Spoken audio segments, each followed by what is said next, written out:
क्या हुआ भाई? अरे क्या हुआ?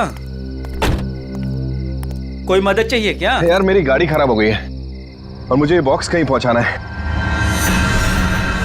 हाँ वो तो ठीक है, पर है क्या इसमें? इसमें एक बहुत ही अनमोल चीज है और वक्त पे कहीं पहुंचानी पड़ेगी। मेहरबानी होगी यार तुम्हारी। हाँ हाँ चलो बॉक्स रखो।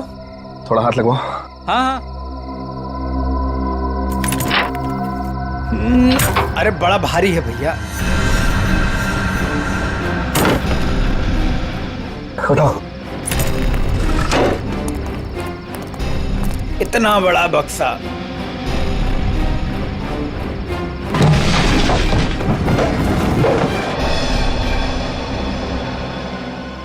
ये एड्रेस है, इस बक्से को इस जगह छोड़ देना। क्या मतलब है? आप नहीं आ रहे हो? अब एक मिनट, ये कुछ पैसे रखो, इसे सही जगह पहुंचाओ। बक्सा उतारिए। हाँ? मैंने कहा ना बक्सा उतारिए। अरे मुझे नहीं करनी आपकी मदद। अरे बेवकूफ समझा आपने? हाँ, बक्से में क्या है क्या नहीं है।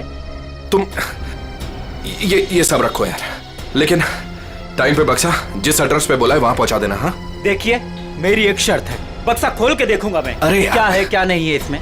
सुन मेरी बात सुन, मेरी नौकरी चली जाएगी, इसे मैं नहीं खोल सकता। बस पास में तो जाना है, प्लीज लेके जाओ ना यार। ठीक है भाई, भरोसा करता हूं मैं। इंसान इंसान के ही काम आता है।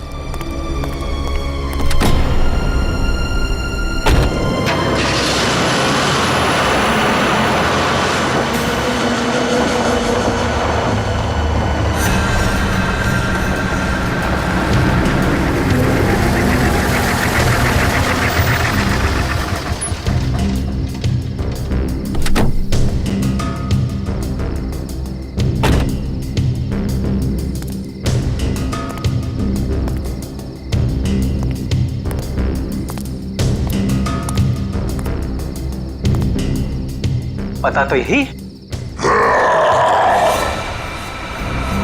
कैसी चीख! अपने को क्या बक्सा यहीं उतार के चलता।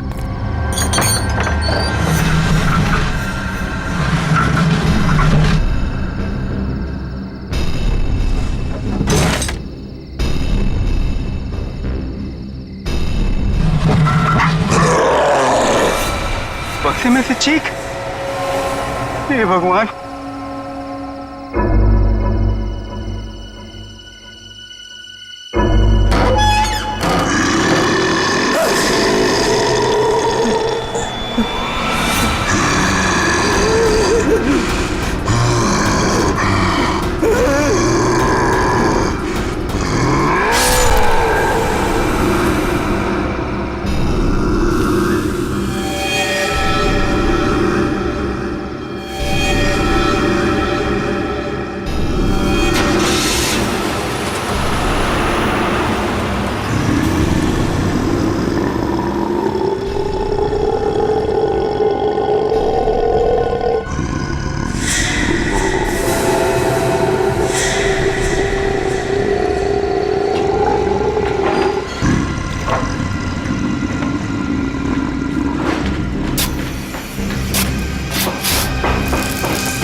जरा जल्दी जल्दी हाथ पैर चलाओ तुम लोग सब लोग।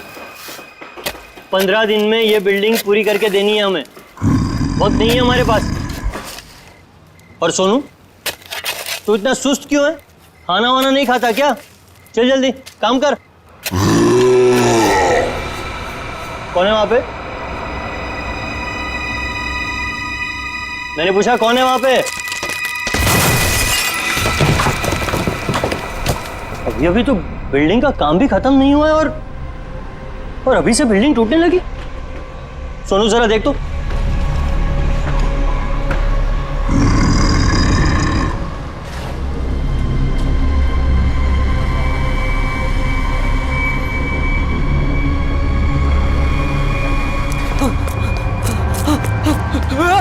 भागो, सब भागो यहाँ से। सोनू वरना सब मारे जाओगे। सोनू हुआ क्या? सब। अरे हुआ क्या?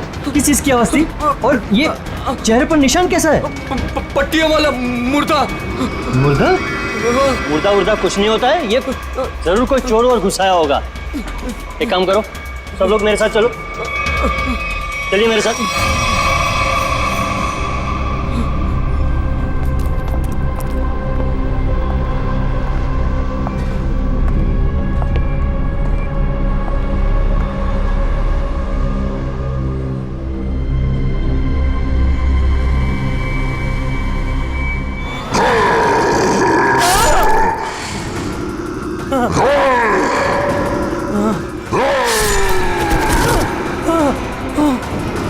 भागो भागो सब यहाँ से भागो, पट्टी वाला मुर्दा, भागो।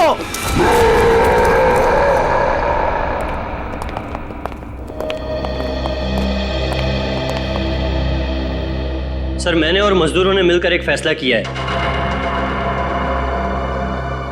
कैसा फैसला? कि हम आपकी बिल्डिंग में अब काम नहीं करेंगे। तो क्या बकवास कर रहे हो तुम? सर लगता है आपकी नजर कमजोर हो चुकी है, इसलिए मेरे चेहरे पर ये निशान आप देख नहीं पा रहे। ये हाँ, शराब पी के झगड़ा किया होगा। सर ये उस आत्मा की देन है जो आपकी बिल्डिंग में है।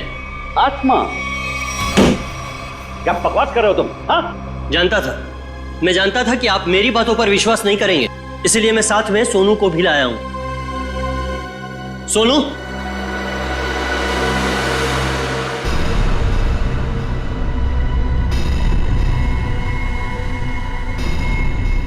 देखिए सर, बेचारा इतना घबरा गया है कि कुछ बोल नहीं पा रहा है। सोनू, ये सब क्या है? साहब पट्टी वाला मुर्दा और कौन है इधर? कौन है? कौन है उधर?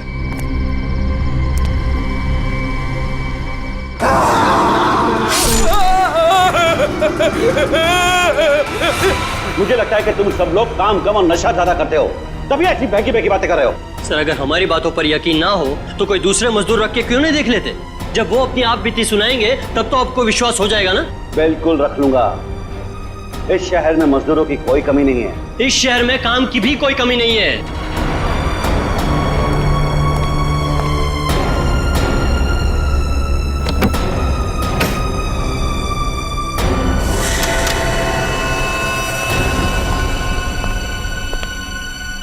ये तुम्हारा आज तक का हिसाब। और एक बात याद रखना कि इस बिल्डिंग पर मेरे और मेरे इन्वेस्टर्स के करोड़ों रुपए लगे हैं। अगर तूने बाहर जाकर इस बिल्डिंग के बारे में कोई बकवास की या कोई झूठी अफवाह भी फैलाई तो फिर मुझसे बुरा कोई नहीं होगा। दिनेश, पैसे कोई पेड़ पे नहीं उगते, समझे? हाँ, और हम तुम्हारे फाइनेंसर हैं, कोई एटीएम मशीन नहीं कि जब दिल में चाहा कार्ड डाला और पैसे ले लिए। देखिए, आप लोग बेवजह भड़क रहे हैं। बेवजह? तुमने कमिटमेंट किया था, अब तक बिल्डिंग तैयार हो जाएगी, क्या हुआ? हाँ चंदू, मैं बिरयानी बना रहा हूँ, कोई 2 मिनट में बनने वाला बर्गर नहीं। जब आप लोग बिल्डिंग की क्वालिटी देखेंगे तो आप लोगों को खुद ब खुद ये एहसास हो जाएगा कि आप लोगों का पैसा बिल्कुल सही जगह लगा है। हाँ, पता चल रहा है कि इन्वेस्टमेंट कहाँ पर हो रहा है। वैसे काफी अच्छी पार्टी थी आपने अपने शादी के सालगिरह की। और नताशा, एक्सक्यूज मी, आप सॉरी सर, मैं आप लोग को तो अपनी फ्रेंड से मिलवाना ही भूल गई। Meet come. She is Tina, Swati. बस हमें किसी से नहीं मिलना।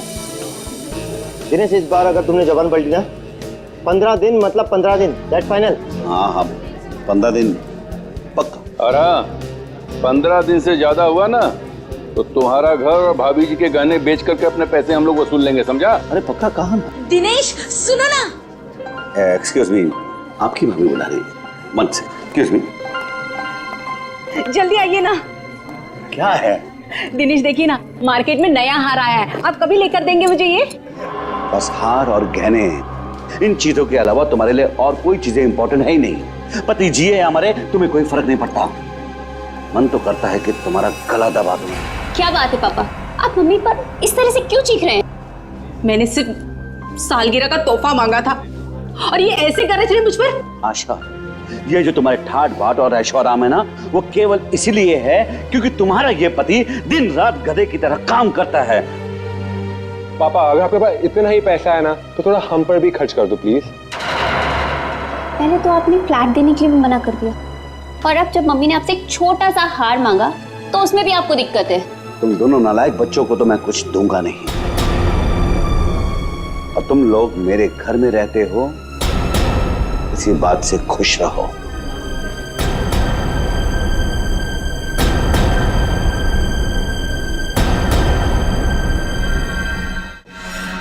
नहीं चाहिए मुझे नकली जेवर। जिंदगी भर मुझे नकली जेवर ही दिए हैं। एक छोटा सा हीरे का हार ही तो मांगा था मैंने।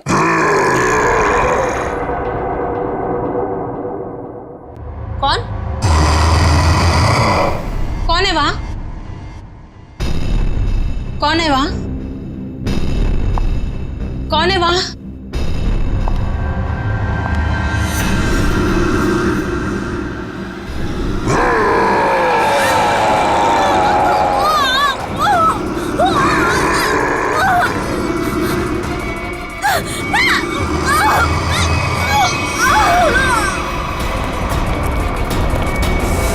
आशा, आशा, आशा, आशा, क्या मम्मी? आशा, ये सांस क्या हुआ मम्मी को? मर गई।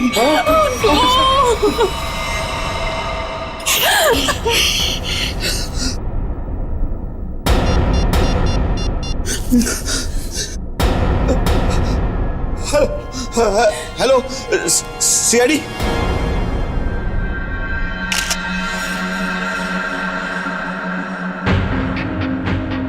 ये निशान देखा गले पे? हाँ सर, लगता है काफी जोर से गला दबाया खूनी ने।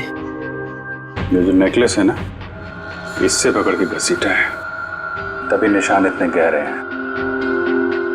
शायद विंड पाइप के टूट जाने से मौत हो गई इनकी।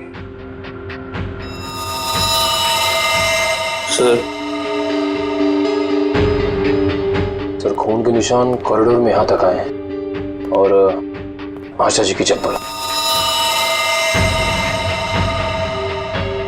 अपने आप को बचाने में बहुत स्ट्रगल किया होगा इन्होंने, पर खूनी ज्यादा ताकतवर निकला। Excuse me, excuse me. एक सेकंड, एक सेकंड।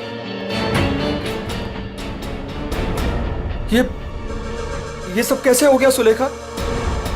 आज तो इतना शुभ दिन था, शादी के सालगिरह वाले दिन। आपकी तारीफ? जी मैं सुलेखा का हस्बैंड। अच्छा, तो आशा जी आपकी सास थी? जी।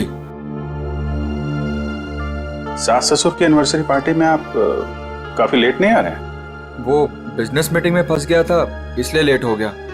बस अभी अभी पहुंचा हूं। ठीक है, इधर आ जाइए आप। दिनेश जी, आपको किसी पे शक है? कौन कर सकता है ऐसा काम? सर, मेरी वाइफ की किसी से कोई दुश्मनी नहीं थी। सर, मैं यही कह रहा हूं कि दिनेश ने खुद ही अपनी बीवी का खून करवाया है। सर, हमने इसका झगड़ा सुना था। ये अपनी बीवी से कह रहा था कि मैं तुम्हारा गला दबा दूंगा। पति जिए या मरे, तुम्हें कोई फर्क नहीं पड़ता। मन तो करता है कि तुम्हारा गला दबा दूं। तो बकवास कर रहे लोग। अगर मैंने गुस्से में कुछ कह दिया तो इसका मतलब ये तो नहीं ना कि मैं सचमुच वो कर दूंगा। वैसे ऐसा हुआ क्या था कि आपको इतना गुस्सा आ गया कि आपने गला दबाने की धमकी दे दी, वो भी शादी की सालगिरह वाले दिन? सर, इसकी वजह भी ये लोग ही है। ये मेरे इन्वेस्टर्स हैं। अब मुझे एक एक पाई ऐसे देते हैं जैसे मुझ पर एहसान कर रहे हैं। तुम लोगों की मैं एक एक पाई चुका दूंगा, वो भी ब्याज सहित, समझे? तो दे दो ना। एक मिनट, बिजनेस की बातें मत कीजिए। यहाँ पे खून हुआ है।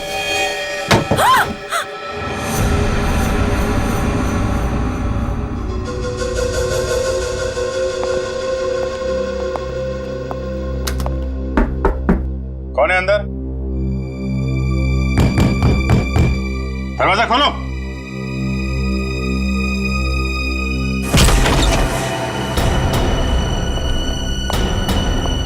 ओह माय गॉड, कौन है ये? सुनिए, उठो। कौन हो तुम हैं? और यहाँ क्यों चुप के बैठी हो? मुर्दा पट्टियों वाला मार डालेगा। सर डरी हुई है, ऊपर से जख्मी भी। देखो, आप बिल्कुल घबराइए मत। हम लोग सीआईडी से हैं। आपका नाम क्या है? कोमल। कोमल? कोमल, आप यहाँ क्यों चुप के बैठी थी? वो पट्टियों वाला मुर्दा बाहर घूमते हुए देखा। पट्टियों वाला मुर्दा? जैसे मैं यहाँ से बाहर निकली तो पट्टियों वाला मुर्दा बाहर था। अच्छा ठीक है, तुम वो जो भी पट्टियों वाला मुर्दा था उसका स्केच बनवा सकती हो? हाँ। Very good. स्केच आर्टिस्ट को बुलवाओ और इस घर का कोना कोना छान मारो, देखो खूनी के बारे में कुछ सुराग मिलता है क्या। चलो।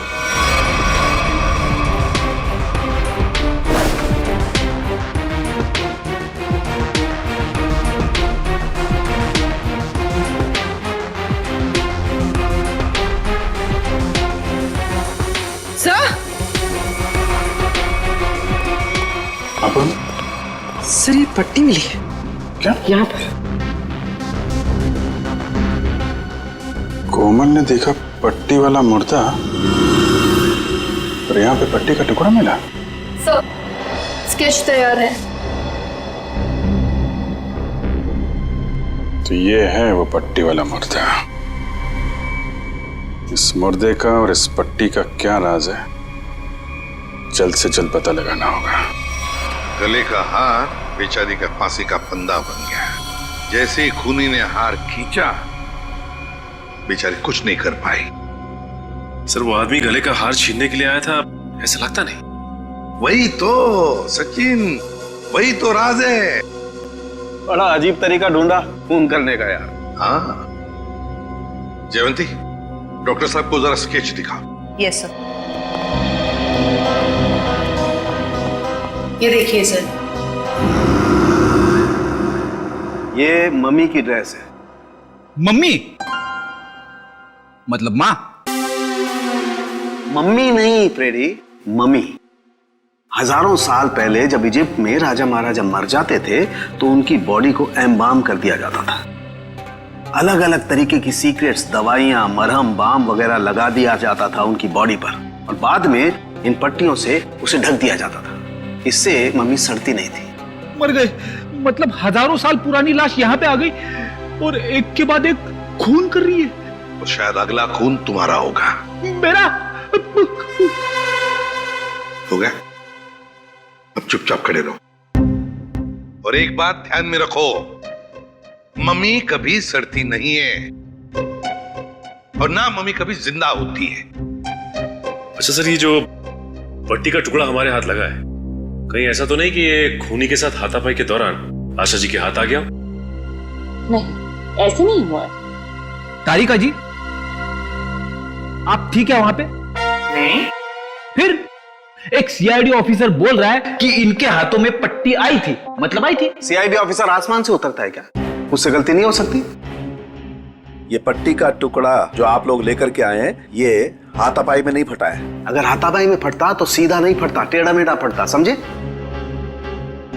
और ये टुकड़ा कोई मामूली टुकड़ा नहीं है। 1500 साल पुराना है ये टुकड़ा। 1500 साल? 1500 साल? 1500 साल? जी, किसी ने मम्मी की पट्टियां खरीद ली हैं। कहां से सालूं के साहब?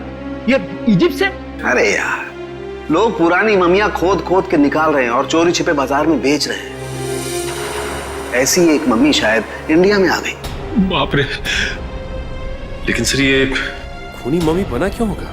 हल्ला मचाने के लिए सचिन, हल्ला मचाने के लिए। ये खूनी चाहता है कि लोग उसे देखें और जोर जोर से चिल्लाए, मम्मी आ गई, मम्मी आ गई। ये खून उस खूनी मम्मी ने ही किया है और वो पट्टी का टुकड़ा जानबूझकर छोड़ गया है हमारे लिए सबूत।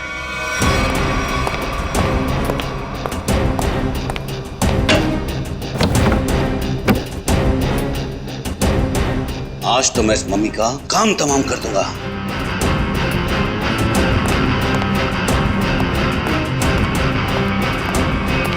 सर,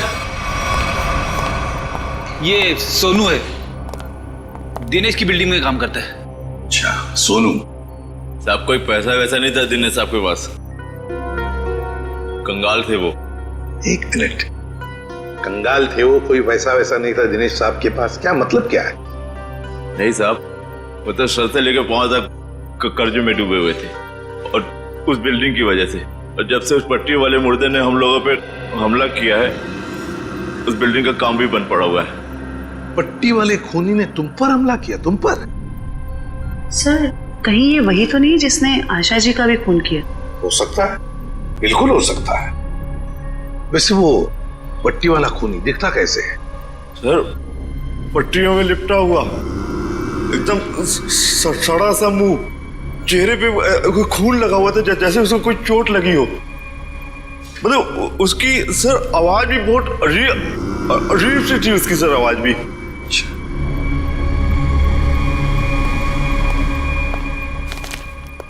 एक मिनट, क्या वो ऐसा दिखता था? हाँ साहब, ये तो था वो। चलो ठीक है, तुम जा सकते हो।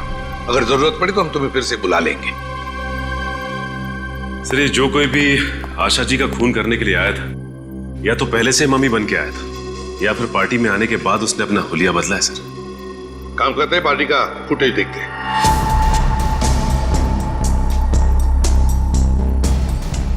एक मिनट पॉज करो। ये देखो, ये है ना महेश, आशा जी की बेटी सुलेखा का पति महेश। हाँ सर, लेकिन ये तो कह रहा था कि आशा जी की मौत के बाद आया था ये पार्टी में। झूठ बोला हमसे, वो झूठ बोला। जयवंती सर, फोन करके बुला लो उसे अभी, इसी वक्त।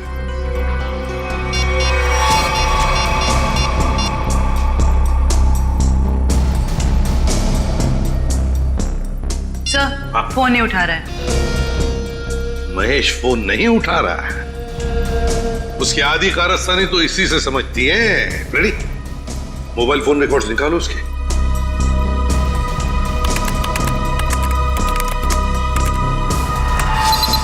सर ये रहे महेश के फोन कॉल रिकॉर्ड्स। 40 बार फोन किया है एक ही नंबर पे, पर ये नंबर तो उसके सासू माँ का है। सर सासू माँ से इतना ज्यादा लगा? इस महेश से मिलना पड़ेगा। महेश। एक्सक्यूज मी,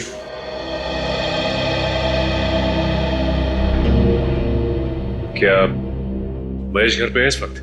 नहीं सर, महेश जी तो अभी घर पे नहीं है। लेकिन प्रॉब्लम क्या है सर? देखिए, महेश ने हम सबसे झूठ बोला। जब आपकी मां का खून हुआ उससे पहले ही महेश वहां मौजूद था।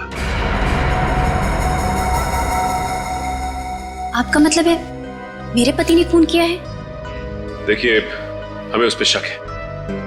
लेकिन सर वो ऐसा क्यों करेंगे? पैसों के लिए। पैसों के लिए किया होगा उसने। सब पैसों के लिए? लेकिन सारा पैसा तो डैडी के पास है, उन्होंने आज तक माँ को कभी कुछ नहीं दिया। तो फिर महेश जी जो क्यों हत्या करेंगे मेरी मॉम की? अब ये सब कुछ तो हमें महेश ही बताएगा, लेकिन हाँ, अगर महेश आपसे कांटेक्ट करता है तो हमें खबर कीजिए। तो फ्रेडी, इस महेश का मोबाइल ट्रैक करो, सब पता चल जाएगा।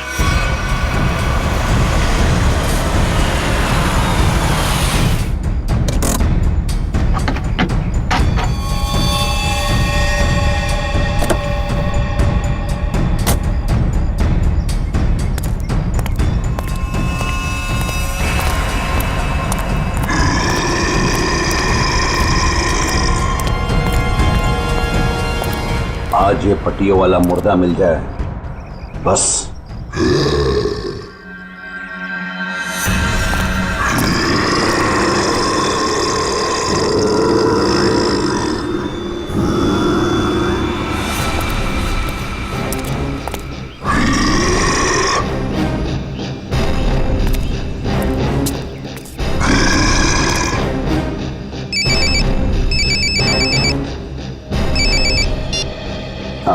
हेलो, हाँ जीतू भाई, हाँ आपके लिए खुशखबरी है। हाँ जी, बिल्डिंग का काम बहुत जल्द शुरू होने वाला है। कोई मजदूर वहाँ काम करने को तैयार नहीं है। क्या तुम वहाँ का सारा काम खुद करोगे? नहीं जीतू भाई, मैं उस वजह को ही खत्म कर दूंगा जिसके कारण सारे मजदूर डरे हुए हैं। आज उस पट्टी वाले मुद्दे का दी एंड है। मैं आपको बाद में फोन करता हूँ।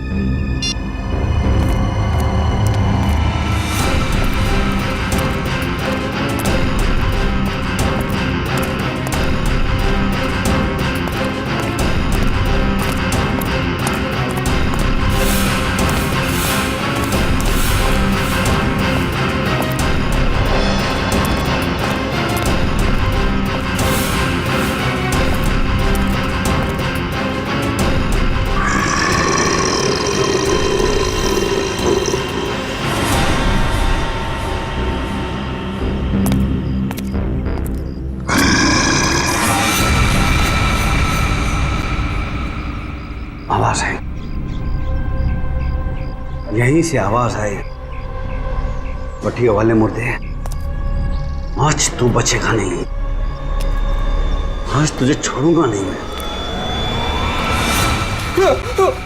गोली मत चलाना। तो तू ही ये सब कुछ कर रहा है और तूने ही आशा को भी मारा। नहीं, मैं ऐसा क्यों करूंगा? मैंने नहीं मारा। तू यहाँ क्या कर रहा है? मैं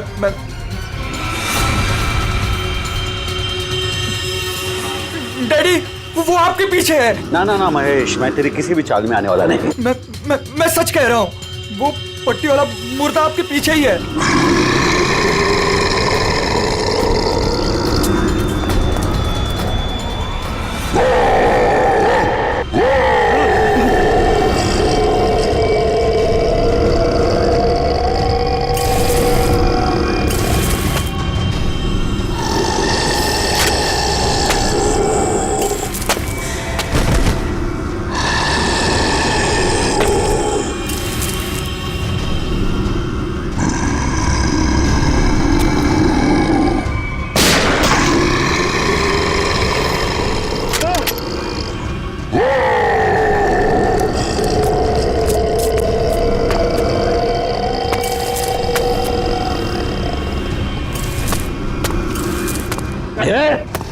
देखो भाई, तू मुझे माफ कर दे। क्यों मैं पीछे पीछे कुछ भी नहीं है। देखो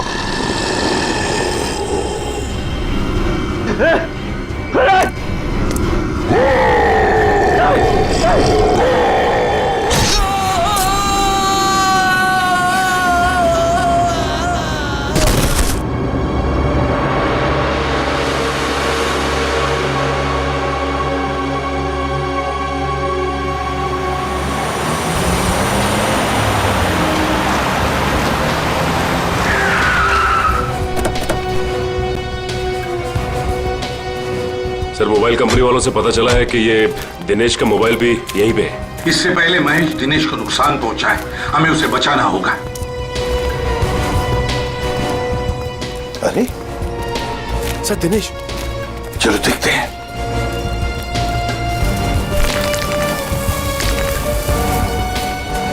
माय गॉड, ये तो जिंदा है। सच, जल्दी से एम्बुलेंस बुला, जल्दी। फ्रेडी, जयवंती, देखो आसपास। Yes sir.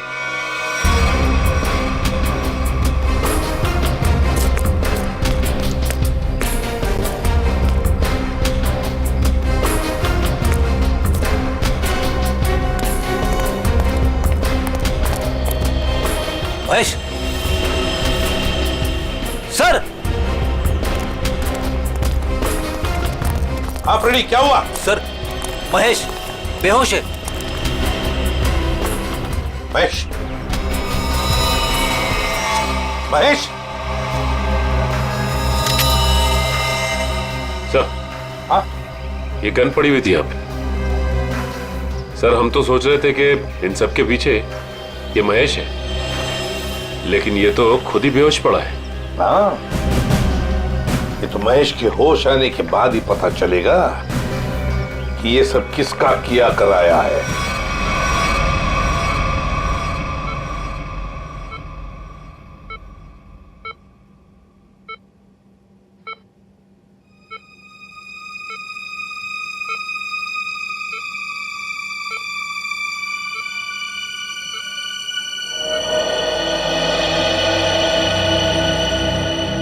डॉक्टर साहब, अब कैसी तबीयत है मेरे पापा की?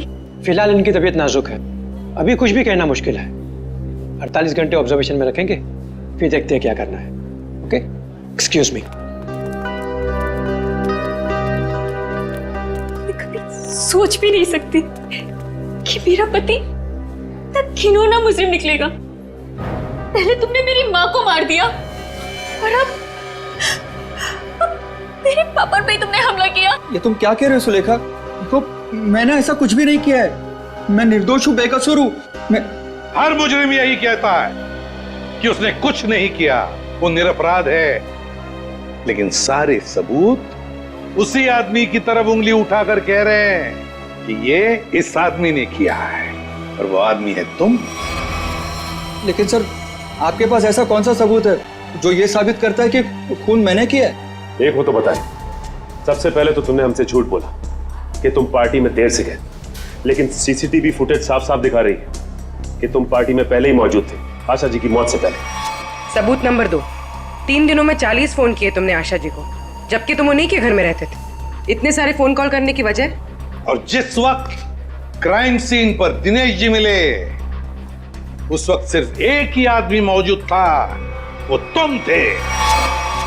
मैं डर गया था सर, डर गया था।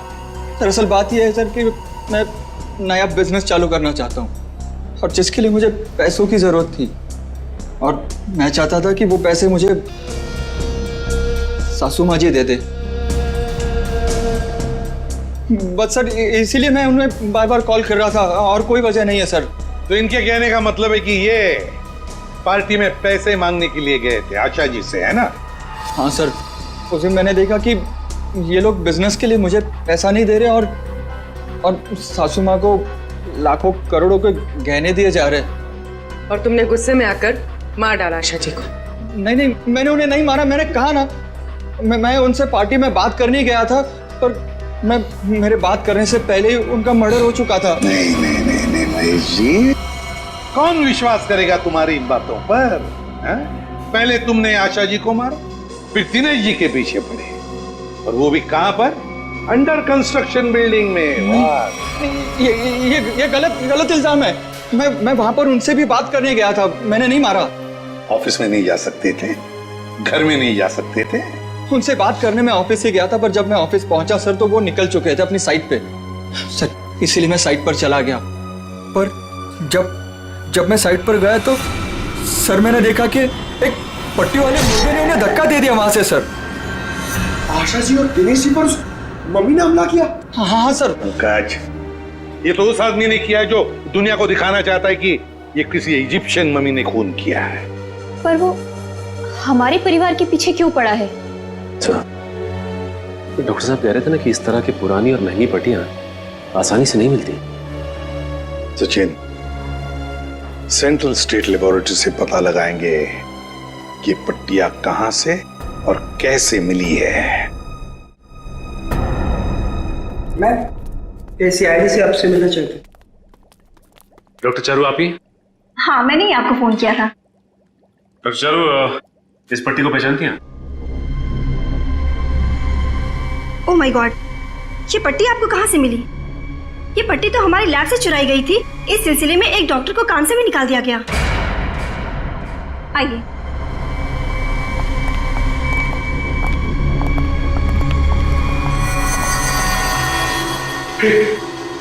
ये तो वही मम्मी है ना जो इजिप्ट में होती है।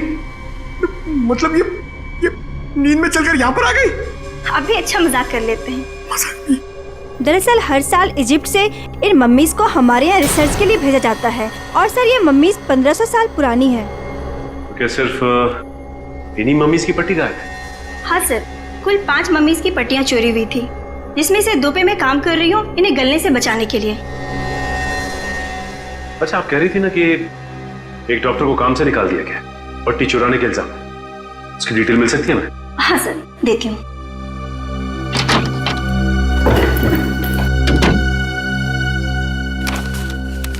ये है सर मिस्टर ज्ञान। इन्हें काम से निकाल दिया गया। इन्होंने पट्टियां चोरी की या नहीं ये तो मालूम नहीं, लेकिन इन मम्मीज की देखरेख यही करते थे। और हाँ सर, उनकी एक पर्सनल असिस्टेंट भी थी। इनकी असिस्टेंट का कोई फोटो, नंबर या एड्रेस है आपके पास? वो उनकी पर्सनल असिस्टेंट थी, इसलिए हमारे पास उनकी कोई डिटेल्स नहीं है। सर, 5 मम्मीज की पट्टियां गायब है और खूनी खुद मम्मी बनकर दिनेश के परिवार के पीछे पड़ा है। क्या बोल रही? ये खूनी दिनेश के ऊपर दोबारा हमला करेगा। क्या हुआ डॉक्टर? आप पापा को इतनी अचानक से क्यों शिफ्ट कर रहे हैं? देखिए, इनकी हालत पहले से ज्यादा बिगड़ गई है। अगर इन्हें आरजे हॉस्पिटल में भर्ती नहीं कराया गया तो इनका बचना मुश्किल हो जाएगा।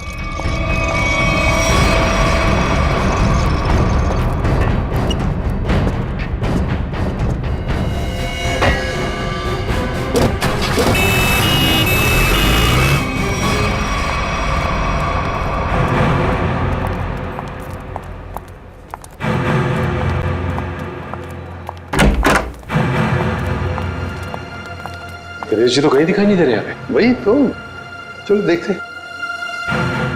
अरे डॉक्टर साहब। हाँ जी। ये पेशेंट मिस्टर दिनेश कहाँ है? हाँ जी, उनको तो डिस्चार्ज दे दिया है। क्या मतलब तबीयत सुधर गई थी उनकी? नहीं, तबीयत तो नाजुक ही थी, पर उनके परिवार वालों को शायद भरोसा नहीं था कि उनका यहाँ अच्छा इलाज होगा। तो उन्होंने दूसरे डॉक्टर को फोन किया और वो यहाँ से दूसरे हॉस्पिटल ले गए। कौन से hospital? RG hospital. RG hospital, उसका नंबर तो होगा ना यहाँ पर? हाँ जी, रिसेप्शन पे होगा। चलिए आइए बात करा देता हूँ।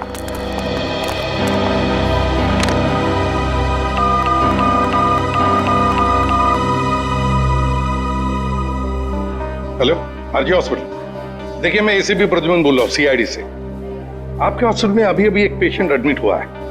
दिनेश नाम है उनका। नहीं हुआ है?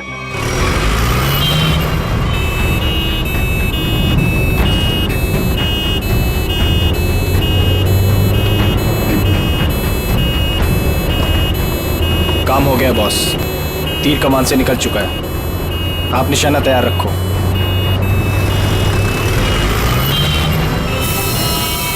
अरे धुआं कहाँ से आ रहा है? अरे गाड़ी रोको, गाड़ी रोको, गाड़ी रोको।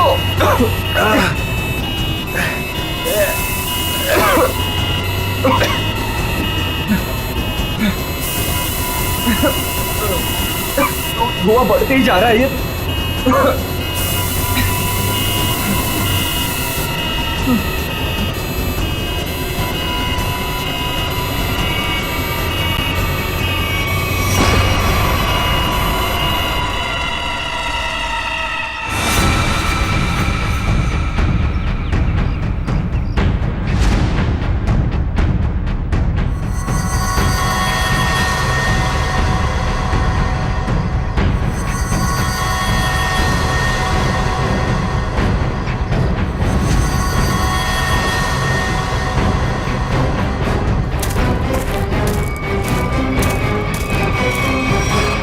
क्यों, अब तुम्हारे जीवन का मकसद पूरा हो गया?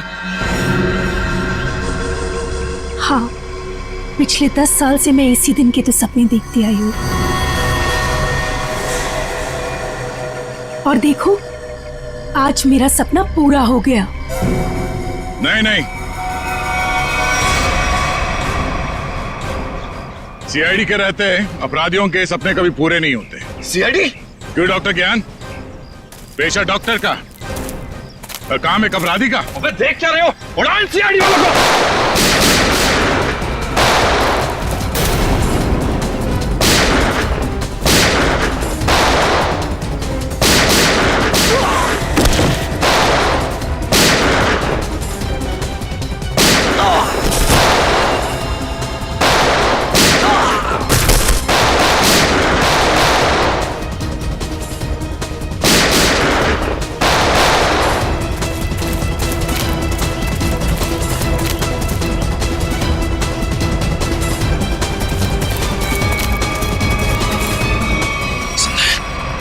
सबके सब बेहोश हैं, इनको होश में आना पड़ेगा।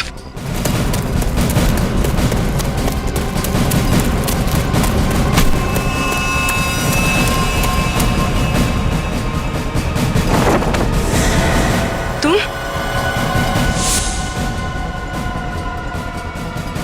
जिंदा लोगों को मम्मीफाई करी थी ना? मैं तुम्हें सिखाती हूँ मम्मीफिकेशन किसे कहते हैं। अपराधियों को मम्मीज बनाने का काम हम करते हैं। मैं दिनेश की सेक्रेटरी सिर्फ इसलिए बनी ताकि इससे अपने भाई के मौत का बदला ले सकूं, और इसलिए मैंने मम्मी बनकर इसकी बिल्डिंग में काम करने वाले लोगों पर हमला किया ताकि मम्मी की अफवाह फैल जाए। तुम कुणाल की बहन हो? नाम मत लो अपनी गंदी जबान से मेरे भाई का। एक वक्त था जब वो तुम्हारा सबसे करीबी दोस्त था, और तुमने क्या किया? दोनों साथ गए थे ना विदेश पैसा कमाने के लिए। सर, इसको सहयोग से एक मम्मी मिली, और मेरा भाई चाहता था कि वो ये मम्मी वहां की देश की सरकार को सौंप दे, लेकिन ये दिनेश उसे ग्रे मार्केट में बेचना चाहता था। सर ऐसा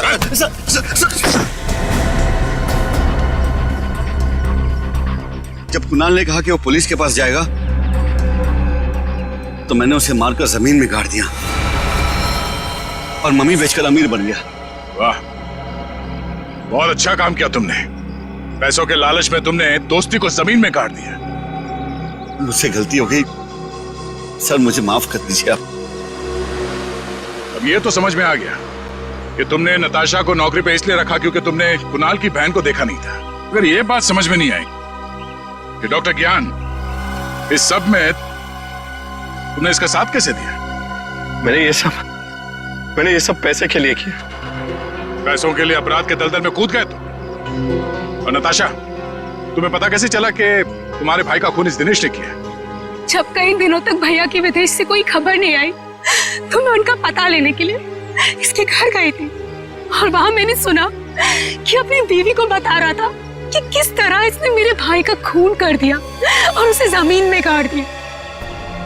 आशा ये सब पहले से जानती थी और इसलिए मुझे उसको मारने का कोई पछतावा नहीं है। पछतावा होगा, तुम सबको बहुत पछतावा होगा जब कानून तुम्हें कड़ी से कड़ी सजा सुनाएगा, चाहे फांसी। For more updates, subscribe to our channel, click the show links and enjoy watching the videos.